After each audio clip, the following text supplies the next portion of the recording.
It is Wednesday the 15th of November. November is half gone. Incredible. Hey, Tim. I see you out there. Hold on. There we go. Yeah, November's half gone. Um, it's just crazy. Let me do some announcing while people are signing on. Doop. Let's see what we got. Like and share comes up there on the screen. Prayer requests and or praises in there. I'm not sure what we're going to do next Wednesday because it is the night before Thanksgiving. So I'll figure that out. We'll figure it out. What else? Lord's Supper is this Saturday, the 18th at 6 p.m. here at our church. If you remember, by all means, plan on being there for that. We do it on an off night because I think it should be special and unique. And frankly, I think if you can't fit it in, I think you probably shouldn't be taking it. So that's how that works out. Grateful is coming up. It's the Tuesday before Thanksgiving, which is November 21st at 7 p.m. And Renew Christmas Party is on December 1st at 7 o'clock here at our church, I believe. And that, of course, is the new name of our youth department. And Christmas Eve services on, yes, you guessed it, Christmas Eve, which is a Sunday. And so what we're going to do is just do our regular service. It's going to be a little elongated. It'll be about an hour and a half. There'll be more music. I believe the kids are putting something together to sing. And so there you go. That'll get you all the way to Christmas Day. God bless us, everyone. Well, let's see. All right. I'm going to start because I'm going to do 6 chapters tonight, and it ought to be interesting. I'm going to give you the outline of the rest of the book of Zechariah because I want to finish it up because I don't know what's happening Wednesday. Heads up, Lord's Supper is this Saturday. Brian McGrath will be leading that. And Sunday, Stephen Lucas will be speaking because my wife won't let me speak because prayer requests. If you're writing down prayer requests, I'm having surgery on Friday, and I will be on painkillers. And I thought that would be very exciting for Sunday, but Sandy won't let me do that. So if you would pray about that, I appreciate it. I'm having my tendon reattached to my body that goes to my bicep because I tore it off, and which is weird because I'm fine except for the fact I've elected to have surgery, which will make me in pain for, I don't know, a couple of weeks anyway. Actually, I'll be in a brace for 4 to 6 weeks, I believe. So if you could pray about that, that would be awesome. But Zechariah, let me bring up your Bible. Boing. People are coming on as we speak. Let's see who's here. Let's see. This is Tim. This is Andrea. She hangs around with Tim. Very distinguished study. Yes, it is. This is the study. The study. Hey, Lee. Praying for you. I hope your back is better. Yes, that's what I thought. I thought if I'm on painkillers, I mean, I've preached on Sudafed and NyQuil. That's always exciting. Thank you, Lee. I appreciate it. Hello, Tracy. All right, so here we go. We're gonna do six chapters. Is that what I said? 9 to 14. We're gonna finish up the minor prophet Zechariah, which I just want to go on record again saying it shouldn't be a minor prophet. It's got 14 chapters, but these last few chapters is God. Actually, it's split up into 2 sections. I'm gonna give you kind of the outline of the whole thing, and you're gonna might have to read it on your own. But it's broken up. This last section from chapter 9 to chapter 14. It's broken up into 2 sections called the oracles. There's 2 oracles, which just is a fancy way to say the Lord is about to say 2 things, and he goes now again. A lot of this is prophecy, and all of a sudden he's going to give us some prophecy that hasn't happened yet, which for us now is history. And so I'll tell you what some of the scholars believe is being done right here. Because, again, this is right before. We're talking about, 300 BC, so 300 years before Jesus comes. Remember, I told you between the Old Testament and New Testament is 400 silent years. So in that time period, things happened in history for the Jewish nation. And they're not necessarily recorded in the scripture other than the fact that they were prophesied right here with Zechariah. And so there's two oracles. He's going to give us two things he's going to say, but it's split up over three. Let's see. The first oracle is chapter 9 to chapter 11. The second one covers chapter 12 and to chapter 14. All right, so it's split in half. And the primary reference of the chapter. Now watch this. I'm going to read some of it. Now I have it all here. This is going to be tough. All right. Ready? Judgment against Israel's enemies. This is the message from the Lord against the land of Aram and the city of Damascus. For the eyes of humanity, including all the tribes of Israel, are on the Lord. Doom is certain for Hathmath, near Damascus, and the cities of Tyre and Sidon. Though they are so clever, Tyre was built a strong fortress and was made of silver and gold, as plentiful as dust in the street. But now the Lord will strip away Tyre's possession and hurl its fortifications into the sea, and it'll be burned to the ground. In the city of Ashkelon, there you go, where we'll see Tyre fall and will be filled with fear. Gaza will shake with terror, and Ekron, for their hopes, will be dashed. Gaza's king will be killed, and Ashkelon will be deserted. Foreigners will occupy the city Ashdod and will destroy the pride of the Philistines. I will grab the bloody meat from their mouths and snatch the detestable sacrifices from their teeth. Then the surviving Philistines will worship our God and become like a clan in Judah. They're going to start joining instead of fighting against. And the Philistines of Ekron will join my people as the ancient Jebusites once did. And I will guard my temple and protect it from the invading armies. And I am watching closely to ensure that no more foreigners oppressors overrun my people's land. Well, there's a promise for you. Now, again, this is going to be prophecy. And so you're going to see stuff that's prophecy that now for us is history, but there'll also be prophecy about the coming Messiah. Again, for us is history. And some of it will dabble in even future than that. But I'll try to give you some stuff. But the verses we just read, most scholars think this is in reference. All this stuff is going to happen. All these nations and peoples will be defeated. And history has shown that all these people were defeated by none other than Alexander the Great Greek conquest guy. I mean, he conquered the whole known world by the time he was 33 years old, which is interesting because Jesus conquered everything by the time he was 33. And the primary reference of this passage is the conquest of Alexander the Great and his successors in 332 BC. So it hasn't happened yet.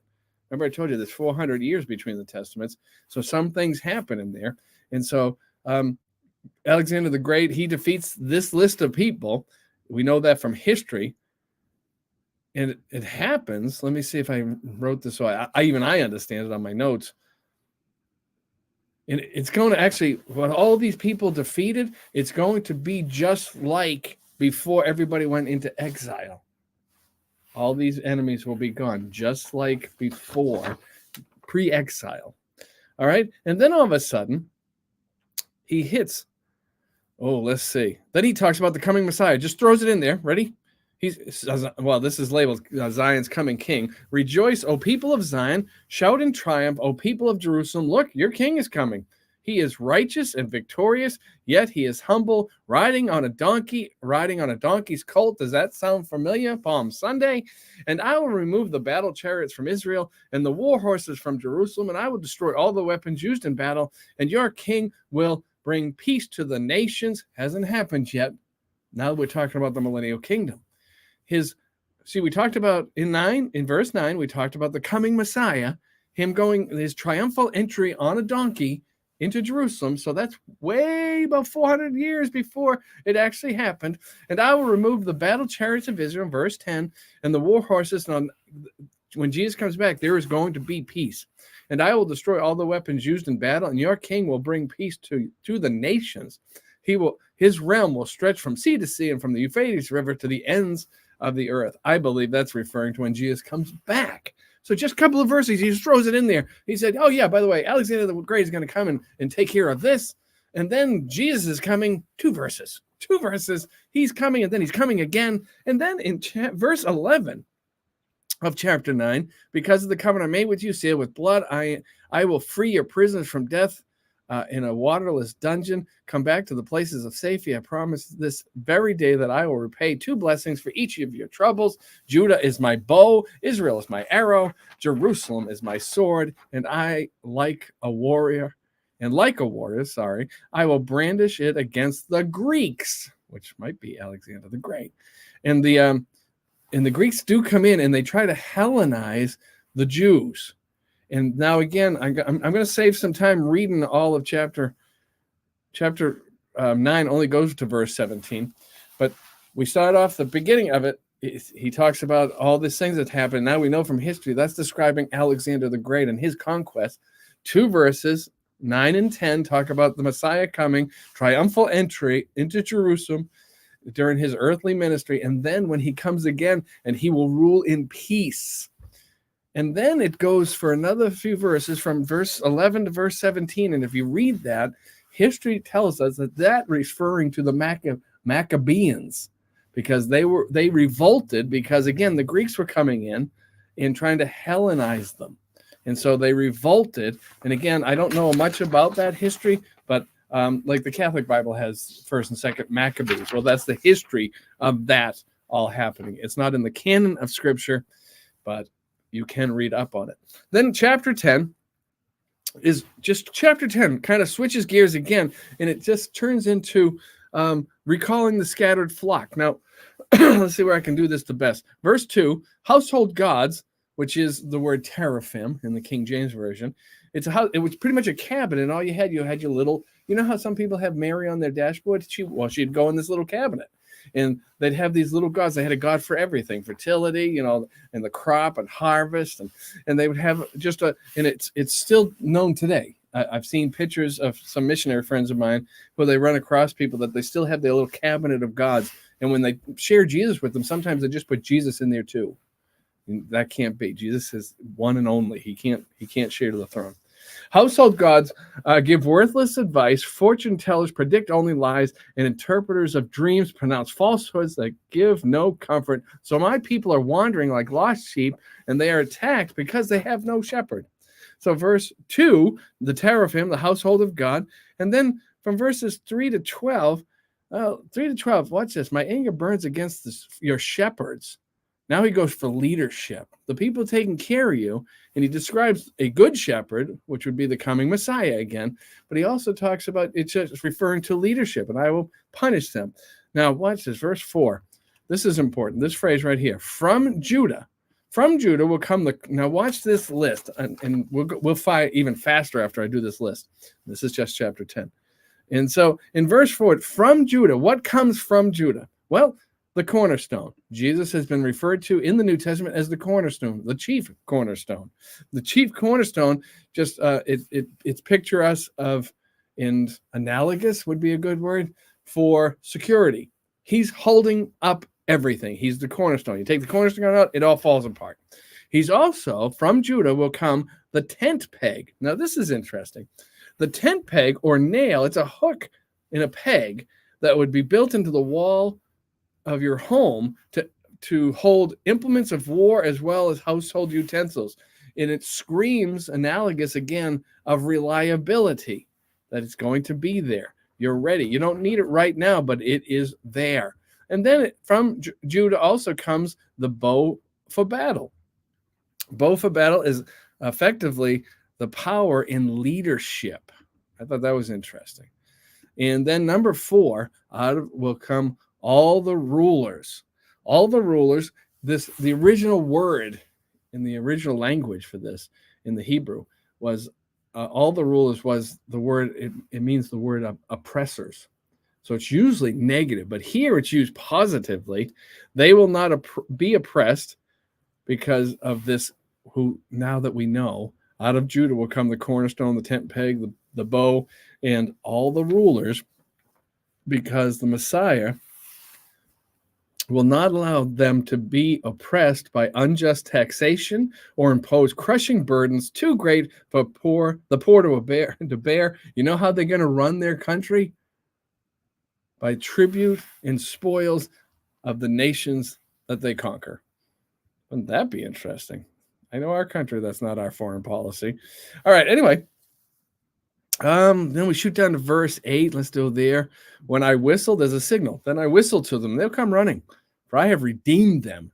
From the few who have left, they will grow as numerous as they were before. Now, I want you to know this. This is very important. I was just listening to a podcast about this. Is Israel is not the church, and the church is not Israel. And God didn't replace Israel with the church. It just didn't happen. We are in the church age right now, which consists of Jews and Gentiles. And I don't have time to go unpack all of that. But eventually, this is talking specifically to the Jewish nation. When I come back, I will whistle, there'll be a sound, and they will come, for I have redeemed them. From the few who are left, they will grow. Remember the remnant, the few that are left, they'll grow, and that nation will be huge again. And though I have scattered them like seed among the nations, exile, they will still remember me in distant lands. They and their children will survive and return again to Israel. 1948 is when that happened. And I will bring them back. Now watch this list. From Egypt and gather them from Assyria. I will resettle them in Gilead and Lebanon until there is no more room for them at all. They will pass safely through the sea of distress. Let me stop there for a second. I know there's something. They're scattered. He's going to bring them back. So it's contrast there. I'm going to scatter them. I have scattered them. Now I'm going to bring them back. And then there's a list really from in chapter 10 of about 10 tribes. Well, no, this is what's happened. The list here looks kind of innocuous, but these are the places where the tribe of 10, remember, Israel has broken up because of a civil war. Israel had 10 and Judah has 2 tribes. The 10 tribes that went into exile went into these places. And they didn't fare very well. Judah went into exile in Babylon, where we get the book of Daniel from. And then when time was up in the 70 years, God brought them back. And he keeps having to tell them, because a lot of them, especially those in Babylon, they got used to being there. They got used to the culture. And he said, no, come back now. And but then it says, and they will pass safely through the Sea of Distress. Now, the Sea of Distress is the Red Sea, which again would be in Egypt, or the Sea of Egypt. All right, now, let me fly to chapter 11. And I'm going to save you some time here. The first 9 verses of chapter 11 describes the wailing of shepherds right here, for the rich pastures are destroyed. So it sounds like more. Something's not right. And he's scattered us, he's gathered us, and now all of a sudden he talks that when the Messiah comes, it's going to be amazing. And then all of a sudden he spends about 9 verses here in chapter 11, the first 9 verses. Go and care for the flocks that is intended for slaughter. The buyers slaughter their sheep without remorse. Praise the Lord, now I'm rich. Even the shepherds have no compassion for them. Again, talking about leadership. And again, scholars believe, remember we started in chapter 9, we have, as we look back, it's describing Alexander the Great. Then it talked about the Messiah. And then it talked about the Maccabees. And now that we've made our way, and then chapter 10 was all about recalling the scattered flock that he scattered. He said, and he contrasted, he said, now I want you to return. In chapter 11, from verse 1 to 9, scholars believe, and I think this is fascinating, he's talking about the rise of the Roman Empire and its relationships with the Jews. Because from 332, where Alexander the Great's on the scene, by like 165 BC, is that the Maccabees? No, by 165, the Rome is starting to come to power. And so he's covering so much in this area. All right. And then chapter 11, verse 10 to 14. Then I took my staff called favor, and I cut it into 2, showing that I have revoked the covenant. Oh, see, now God doesn't change he doesn't change. He's going to keep his promises. But right now, he's going to change the covenant that I've made with all the nations. That was the end of my covenant with them. The suffering flock was watching me, and they knew that the Lord was speaking through my actions. And I said to them, if you like, give me my wages, whatever I am worth. Now watch this. This might sound familiar, but only if you want to. So they counted out for my wages 30 pieces of silver. 30 pieces of silver, 2 things. That is the price of a slave You could buy a slave for 30 pieces of silver, and that is what Judas received when he betrayed Jesus to the Sanhedrin, and they gave him enough money as if they were buying a slave. So again, Messiah is mentioned right here in the middle of the Roman Empire part. All right, so the coming of the Messiah. Then I took out my staff with the other part and called union and cut it into two, showing that the bond of unity between Judah and Israel was broken. Ooh. All right. And then, again, because I'm flying, verses 15 to 17 in chapter 11 talks about the Antichrist coming to power. So this just covers so much in six chapters. And if I wasn't going to be on pain meds, I would have kept going. But I'm afraid what'll happen. So the second oracle starts in chapter 12 to chapter 14. And ready? I'm just going to give you the outline because I'm running out of time and I don't want to steal anything from you. But it says this, verses 1 to 9 is in reference to the coming tribulation, the tribulation, 7 years of tribulation, again, yet future. Some of this is history to us, some of it's not, and it's crazy. And if he's so good about coming through with what we refer to now as history, how much more? Because when this was written, it was all future. All right, so Israel in the tribulation is verses 1 to 9. And then all of a sudden in chapter 10, then I'll pour out my spirit of grace and prayer on my family of David and on the people of Jerusalem. That's talking, and it will talk about the return of the Messiah, From verse 10 of chapter 12 to chapter 13, which it wasn't that many, verse 9. I will bring the group through the fire and make them pure, and I will refine them like silver and purify them like gold, and they'll call on my name, and I'll answer them, and I will say, these are my people, and they will say, the Lord is our God. Full circle. And finally, was that chapter? Oh, no, it is chapter 14. I hope this isn't too much, just loading up the truck and just backing it up. Beep, beep, beep. Chapter 14, verse 1 to 3. Watch this. Watch for the day of the Lord. Now the day of the Lord is coming. What is that referring to? It's part of the tribulation period. And he's actually is coming when your possessions will be plundered right in front of you. I will gather all the nations to fight against Jerusalem. Now he's talking about the battle of Armageddon, if you know your Bible.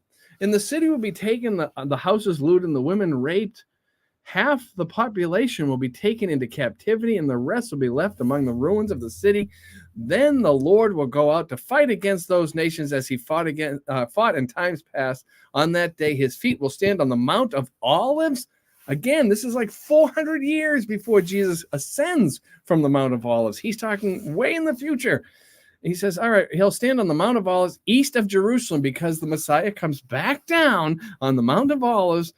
On the second coming, he walks through the eastern gate of Jerusalem. That's all in the book of Revelation. And the Mount of Olives will, now check this out, this is important. Well, the Mount of Olives will split apart. When Jesus comes back, he comes back right where he left.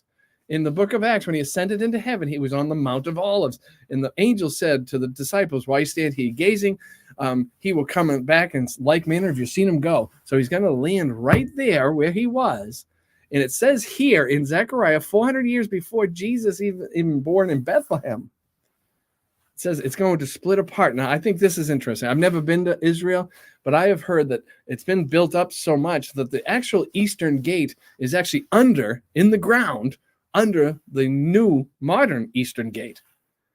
So Jesus, when he comes down, it splits the land. So he will literally go through the original eastern gate. I just find that fascinating. And here's what's also fascinating. Muslims have put a Muslim cemetery between the Mount of Olives, this is what I've been told, from the Mount of Olives to the eastern gate. Because they know an Orthodox Jew will not walk through a cemetery. And Jesus won't break the law. It was his idea of the law. All right. So, but according to Zechariah, this is important. Half the mountain will be moved. When he comes down, it splits apart. So he walks through it and not defiled by it. And then ends up at the original eastern gate. Is that not fascinating? Just that phrase to me. Half the mountain will be moved toward the north and half toward the south. Well, that would be the splitting. And you will flee through this valley, for it will reach across Azel. Yes, you will flee as you did from the earthquakes in the days of King Uzziah of Judah. Then the Lord my God will come and all his holy ones with him. All his holy ones with him is the church. We come back with him on that day. Book of Revelation. On that day, the sources of light will no longer shine because Jesus outshines them all. So he talks from chapter 12, verses 1 to 9, he talks about the coming tribulation. Then the return of Jesus from chapter 12, verse 10 to chapter 13, verse 9. And then he talks about the battle of Armageddon, which again, yet future. Then he talks about the return of Jesus in chapter 14, verses 4 to 7, which we kind of just read. Let's read 6. And on that day, the source of light will no longer, yet there will be a continuous day. Again, just like the book of Revelation says, there'll be no more night. Only the Lord knows how this could happen. Yeah, that'll be fascinating. There will be no normal day and night, for at evening time, it'll still be light. That's interesting. I wonder if that's just in the New Jerusalem. Anyway, we'll find out, I guess. On that day, life-giving waters will flow from Jerusalem, half toward the Dead Sea and half toward the Mediterranean, flowing continually in both summer and winter. Life is going to be good. The Bible, because the Jewish nation is very, its economy is farming. And so the stuff that's written in the scripture would always be in reference to rain, water sources. And that's why it says some of these false teachers are like clouds that have no rain in them. They look like we want them, but they don't actually help. And so this is referring to, it's going to be good. It's going to be good. There's going to be flowing continually water in both summer and winter. And the Lord will be king over all the earth. That would be the millennial kingdom. On that day, there'll be one Lord. His name alone will be worshipped. Oh, so that's the return of Jesus again mentioned. So tribulation, return of Jesus, Armageddon, return of Jesus. And, in verses 8, which we just read some of it, let's read 9. How much we got? That's a lot. So it's 8 to the end of the chapter. And if you read it, he's referring to the millennial kingdom. So from chapter 9 to in chapter 14, we have Alexander the Great is mentioned. The coming of the Messiah the first time is mentioned. The Maccabees are mentioned. And these things are all history to us. And then he just spends chapter 10 recalling the flock and talking about the coming Messiah. And then chapter 11, he talks about the conquest of Rome rising up in the world. And we know that Rome was when, Galatians chapter 4, where talking about Jesus being born, it says when the appointed time had come on God's schedule. And the Roman Empire was very important because they were known for their roads. So commerce and travel was faster and easier. And so the gospel could go out faster and easier. And so that's just one of the things why that timing was right. And then conquest of Rome, coming of the Messiah again, and then coming of the Antichrist, which again hasn't happened, yet there is the spirit of Antichrist in the world. And if you pay attention, you can see that everywhere. And then finally in chapters 12 to 14, he talked about Israel during the tribulation period. 7 years of tribulation, 3.5 tribulation. The second half, 3.5 years, is called the Great Tribulation. Just when you don't think it could get worse, it gets worse. And then return of Jesus is talked about in chapter 12, verse 10 to chapter 13, verse 9. And then the Battle of Armageddon is mentioned immediately in chapter 14, verses 1 to 3. Then 4 to 7 talks about the return of the Christ. And then finally, verses 8 to 21 of chapter 14 is the establishment of the millennial kingdom. So there is a whole lot of history that when Zechariah wrote it, none of it was history. So that's amazing, isn't it? I think it's amazing. All right. Anyway, so I did it. We finished Zechariah. I can hardly wait to get Malachi. For one thing, it's the last minor prophet. And I just love the way God speaks. It's like the book of James in the Old Testament. Very practical, very convicting. God just says, hey, listen, you're doing this, but you think you're doing that. But actually what you're doing, this is offending me. And let's just fix it. I just love that. So we're going to start that up as soon as I am capable of doing so with a when I am seated and clothed and in my right mind. All right, let's see what you guys are doing. It is 8 o'clock straight up, but I'm not sure when I'm going to be able to talk to you again. So, whoa. Masterpiece Theater. See, I'm going so far back, I don't know what I said when he said that. No, this, if you're talking about the den behind me, this is Bruce Wayne's den. Behind right there, behind that case. See the bust of Shakespeare?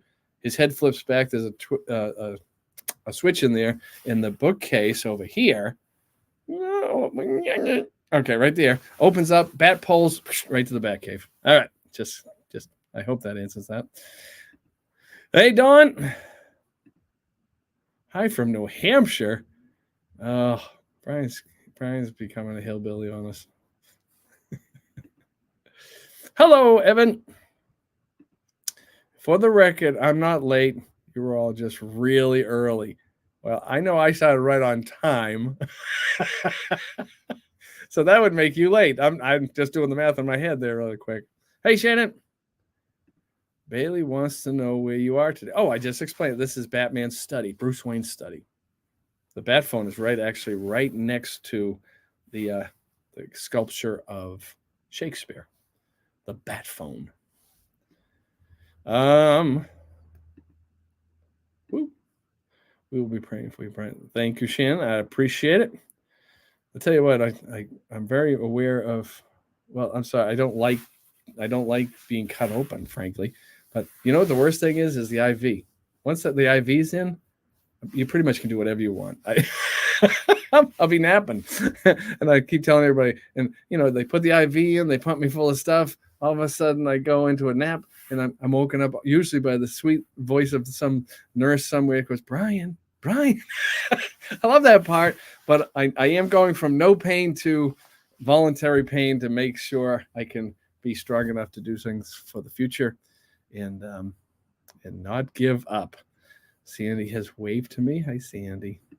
Nova says hi. Did I miss Nova? It's 8 o'clock. Tell her I said hi. Oh, Shannon took care of that. All right. That is a lot.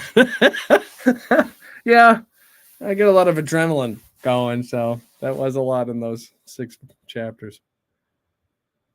I thought this was No, I'm still pretty high from our coffee on Tuesday. That Starbucks stuff. Whew, that's solid.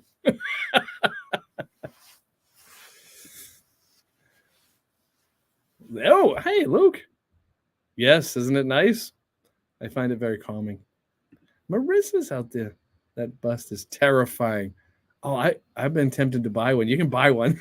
You can actually buy one because the head tilts back and there's a switch in there, and you can actually run it to run something, like turn the lights on in the room. I think that would be cool. Thank you, Pastor. Wishing for a fast and complete recovery from your surgery. Me too. Thank you, Browns. I appreciate it. Michelle Becker. It truly is. It's a lot. I'm sure that's what she's saying. Thank you. Hang in there. Will do. Leah, appreciate it. You too. Bailey says, thank you for being our pest. That's nice. Thank you, Bailey. They might give you pudding after your surgery. I usually get a soda. And if I can keep it down, I can go home. All right. So be in prayer. That's Friday for me. And so this will be my last thing. Again, Lord's Supper on Saturday at 6 o'clock here at our church. If you're a member of our church, by all means, be part of that. Brian McGrath, because the surgery kind of snuck up on me. And he'll be doing that. And he's very capable, obviously. And Sunday, Steve is going to take up the series that we're in, at least for this Sunday. And then I will see how next week goes. I hope to make grateful. And at any rate, I will see you about Wednesday. We might do a little Thanksgiving Wednesday night, and that would be cool. Oh, Tim's at it again. Weird that you have a usual post-surgery routine. Yeah, you know what? I was thinking that the other day. I'm thinking, I don't know why this stuff freaks me out anymore. I've done it so often because I was at the doctor's office and there was 2 screens and I had just got an x-ray. And on one screen was the x-ray. And I said, well, what's that screen? And they said, well, that was when you came in for your shoulder. I said, oh, yeah. And that was a few years ago. And the funny part, right across the hall is the guy who did my back surgery when I had that done.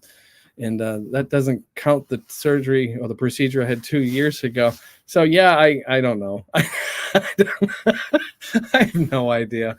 Anyway, so, all right, guys, it's 8:05. Thank you for tuning in. Thanks for the prayers.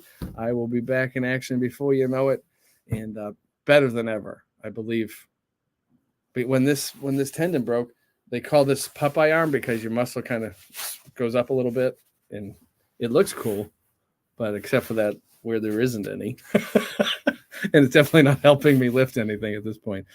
I thought I was okay until I actually, over here in my office, I have a guitar, and I tried to play it, and that's a curling motion when you do that. And that hurt a little bit. All right.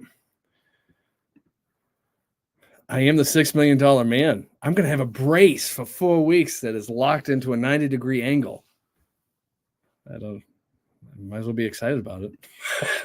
All right, guys. Love you. Appreciate you tuning in. I will hopefully see you soon. Otherwise, be faithful. And I will see you when I can. All right. Love you. Bye.